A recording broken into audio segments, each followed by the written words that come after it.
Hi viewers, welcome to our channel.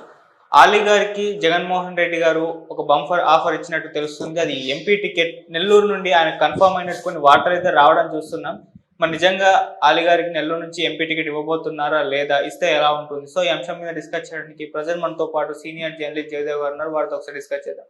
Sir నమస్కారం. Sir నమస్తే sir, Ali ఎంపీగా నెల్లూరు నుంచి పోటీ చేయబోతున్నట్టు, ఆ టికెట్ ఇచ్చినట్టు కొన్ని వార్తలు అయితే వస్తున్నాయి. కన్ఫర్మ్ అయినట్టు కూడా చెప్పేస్తున్నారు సార్. మరి మీ ఒపీనియన్ ఏంటి సార్ దీనిపైన?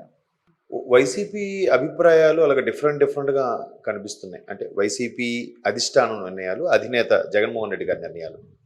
ఆయన వైనాట్ 175 నినాదం ఎత్తుకున్న తర్వాత ఇక్కడ వాళ్ళని అక్కడ వాళ్ళని ఇక్కడ షఫుల్ చేస్తూనే ఉన్నారు. అయితే ఆలీ గారి అంశం గత వారం రోజులుగా వినిపిస్తుంది.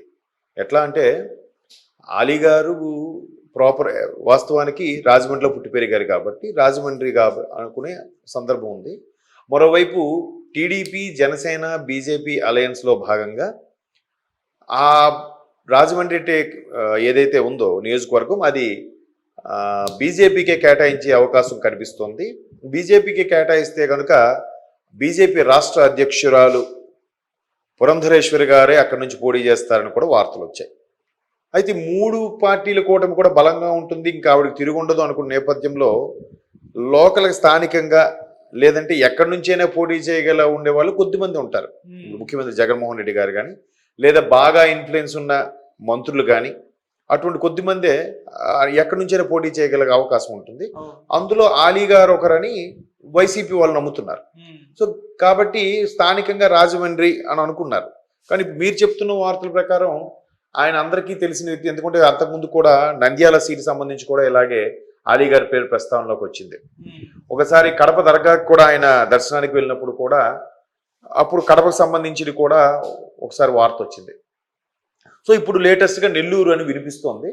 బట్ వైసీపీ అక్కడెక్కడ షఫుల్ చేస్తాము, వైనాట్ 175 అని అన్నప్పుడు 175 కూడా సీట్లు డిక్లేర్ చేసి వచ్చు కదా, ఎందుకు చేయట్లేదు? టీడీపీ, జనసేన కూటమి, మరో బీజేపీ అనుకున్నప్పుడు ధైర్యంగా ముందే ప్రకటించవచ్చు కదా, అట్లా ప్రకటించట్లేదు. విడతల వారీగా ఇప్పుడు ప్రకటించవచ్చు కదా, ముందు ఒక 100 సీట్లకో, తర్వాత 70 సీట్లకో, లేదా ఎంపీ స్థానాల్లో ముందు ఒక 15 స్థానాల, తర్వాత 10 స్థానాలు ప్రకటించవచ్చు కదా, ప్రకటించట్లేదు.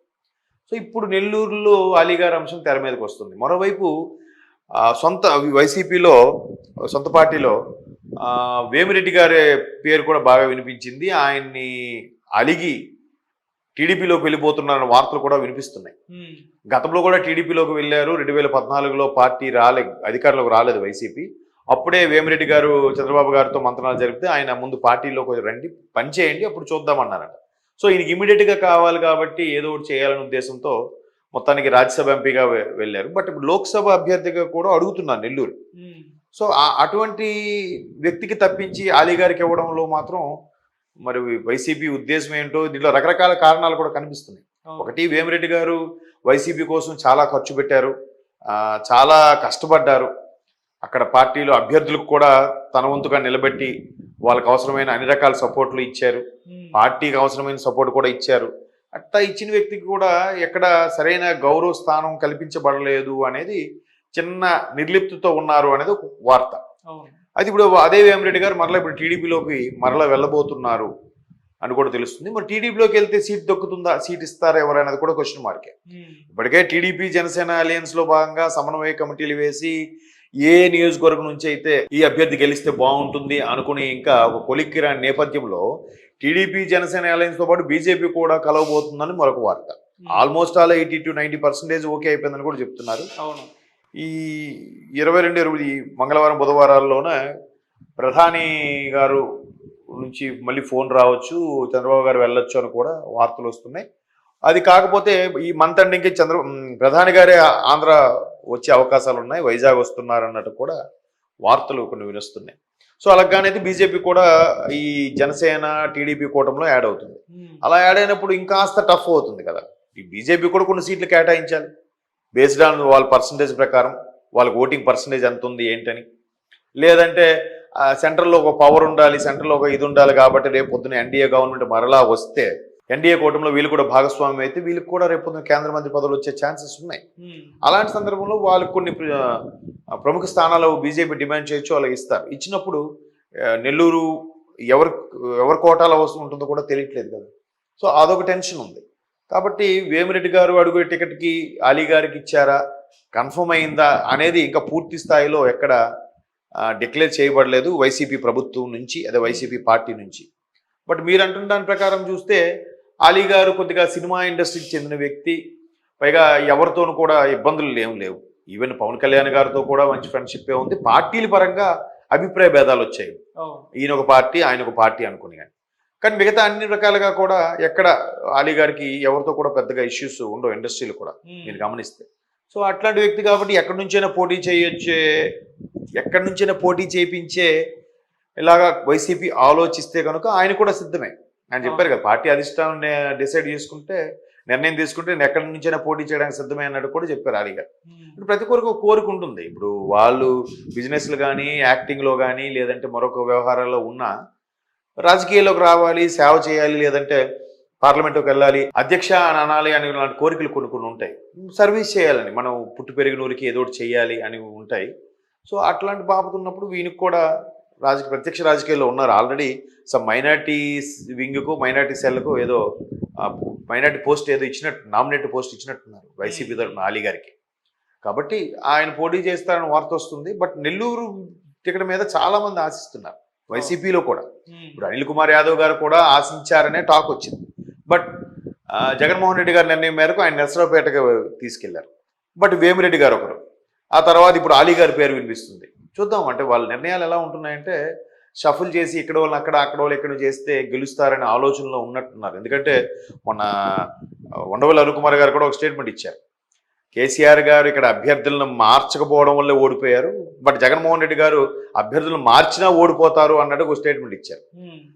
మార్చినా ఓడిపోతారు అనే దాన్ని పూర్తి స్థాయిలో మార్చకుండా కొన్ని మేజర్ పాయింట్లు మార్చి మరలా పార్టీ నుంచి వెళ్ళిపోయిన వెళ్ళి వెనక్కి తీసి బుజ్జగించి వాళ్ళనే పెట్టేలా ఆలోచన కూడా వైసీపీ కొంత చేస్తున్నట్టు కూడా వార్తలు వస్తున్నాయి. దానికి బెస్ట్ ఎగ్జాంపుల్ నిన్న మంగళగిరి ఎమ్మెల్యే మరలా ఆళ్ళ రామకృష్ణారెడ్డి గారు మళ్ళీ బ్యాక్ టు వైసీపీ. సో ఇటువంటి కథనాలు వినిపిస్తున్న నేపథ్యంలో వైసీపీకి పూర్తి స్థాయిలో అన్ని స్థానాలు మార్చుతుందా, కేవలం మొదటి నుంచి చెప్తున్న 90 ఎమ్మెల్యే స్థానాలు అలాగే 20 ఎంపీ స్థానాలకు గాను ఒక మ్యాక్సిమం 15 స్థానాలే మార్చి మిగతా మళ్ళీ పాత వాళ్ళకి రిఫర్ చేసేలాగా ఆలోచిస్తుంది అనేది తెలియదు. బట్ మొత్తం మీద అలీ గారు లాంటి వ్యక్తులు, అలాగే విజయసాయి రెడ్డి గారు లాంటి వ్యక్తులు ఎక్కడి నుంచి పోటీ చేసినా కొంత ఇది ఉంటుంది. జగన్మోహన్ రెడ్డి గారు పార్టీలో ఆయన తర్వాత అంత ఇన్ఫ్లుయెన్స్ ఉన్న వ్యక్తులు కదా వాళ్ళు. సో ప్రజలకు బాగా దగ్గరగా ఉండే వ్యక్తులు కాబట్టి ఎక్కడి నుంచైనా పోటీ చేయొచ్చు. బట్ నెల్లూరు మీద అభ్యర్థుల పోటీ ఎక్కువ ఉంది. అది పూర్తి స్థాయిలో అలీ గారు కన్ఫర్మ్ అవుతుందని నేనైతే అనుకోవట్లేదు. వార్తల్లో వస్తే వచ్చిండొచ్చు, కానీ నేనైతే రాజమండ్రి పురంధరేశ్వర గారి మీద పోటీ చేయొచ్చు అని అనుకుంటున్నాను. పైగా అలీ గారిది కూడా రాజమండ్రి కాబట్టి. బట్ నెల్లూరు అనేది నాకైతే డౌటే. బట్ దానికి బలమైన సమాచారము, క్యాండిడేట్స్ డిక్లేర్ చేసి లిస్టు అవుట్పుట్ అదే బయటకు వచ్చేంత వరకు కూడా వైసీపీ నుంచి మనది నిర్ధారించుకోవడం చెప్పలేం. సార్ రాజమండ్రి అంటే మరి పురంధరేశ్వర్ గారి పైన పోటీ చేయాలి. మామూలుగా ఎంపీ ఎలక్షన్స్ అన్నప్పుడు ఇండియా లెవెల్లో చూస్తారు, అక్కడ బీజేపీ పార్టీ నుంచి కాబట్టి వాళ్ళ మద్దతుదారులు అటు పురంధరేశ్వర్ గారి వైపే మొగ్గు చూపే అవకాశం ఉంటుంది. మరి అలీ గారికి అక్కడ గెలిచేంత ఇది ఉందంట. అదే స్థానికమైన అభ్యర్థి అనే ఒక చిన్న పాయింట్. అలీ గారు ఆయన చిన్నతనంలో వాళ్ళ ఫాదర్ ఒక టైలర్గా ఉండేటప్పుడు రాజమండ్రిలోనే ఉండేవారు. రాజమండ్రిలోనే మ్యాక్సిమం ఆయన చదువుకుంటూ చాలా తక్కువ, బట్ అక్కడే ఉండేవారు. మదరు పిల్లలు అందరూ కూడా వాళ్ళ ఫాదర్ ఎక్స్పైర్ అయిపోయిన తర్వాత కూడా అని చాలా సందర్భంలో ఆయన ఇంటర్వ్యూలో చెప్పారు. సో స్థానికుడు అనే ఒక చిన్న ఫీలింగ్ ఉంటుంది కదా. స్థానికుడు ఇప్పుడు జనరల్గా ఎలా ఉంటుందంటే షఫుల్ చేసేటప్పుడు కొంతమందికి ఒక ఫీలింగ్ ఉంటుంది. ఎట్లా అంటే ఎక్కడ నుండో వచ్చి వీడు మా మీద పెడితే మేము వీడు ఓటేయాలా, వీడు మా జిల్లావాడే కాదు, వీడు మా ఊరోడే కాదు అనే ఫీలింగ్స్, ఈగోస్ చాలా మంది ఓటర్లకు ఉంటుంది. అలీ గారు వచ్చినప్పుడు ఖచ్చితంగా ఈయన మన స్థానికుడే, పర్లేదు ఎక్కడవాడే కదా ఓకేలే అని కొంత ఫేవరిజం ఉంటుంది కదా. కాబట్టి సినిమాకి సంబంధించిన నటుడు కాబట్టి అవ్వచ్చు అని ఒక చిన్న ఇది. మరోవైపు పురంధరేశ్వరి గారు కూడా సినిమా నేపథ్యం ఉన్న కుటుంబం నుంచి వచ్చిన ఆవిడే, ఎన్టీ రామారావు గారు అమ్మాయి కాబట్టి. సో రేపొద్దున క్యాన్వాసింగ్లో కూడా ఈ ఫేవర్గా ఎవరినైనా తీసుకొచ్చారనుకోండి సినిమాకి సంబంధించిన వాళ్ళు, టీడీపీకి సంబంధించిన కానీ, బీజేపీకి సంబంధించిన కానీ, జనసేనకు సంబంధించిన, అక్కడ అలీ గారికి పోటీగా వీళ్ళని పెట్టినట్టు ఉంటుందన్న ఆలోచన, మరి ఇంకా ఇతర ఆలోచనలో తెలియదు కానీ పురంధరేశ్వర గారికి అక్కడ నుంచి కన్ఫర్మ్ అంటున్నారు. ఒకవేళ అలాగానైతే ఇంకా ప్రత్యామ్నాయం ఇంకేం లేదు, అలీ గారు ఒక్కరే కనిపిస్తున్నారు. స్థానికుడు, పైగా ఎంతో కొంత ఎవరితో కూడా వివాదాలు ఇవి లేని వ్యక్తి కాబట్టి ఆయన ఒక్కడే కనిపిస్తున్నాడు. సో అందుకు రాజమండ్రి అయితే బెటర్ అని నా ఫీలింగ్. బట్ నెల్లూరు అనే వార్తలు కూడా చెప్పలేం.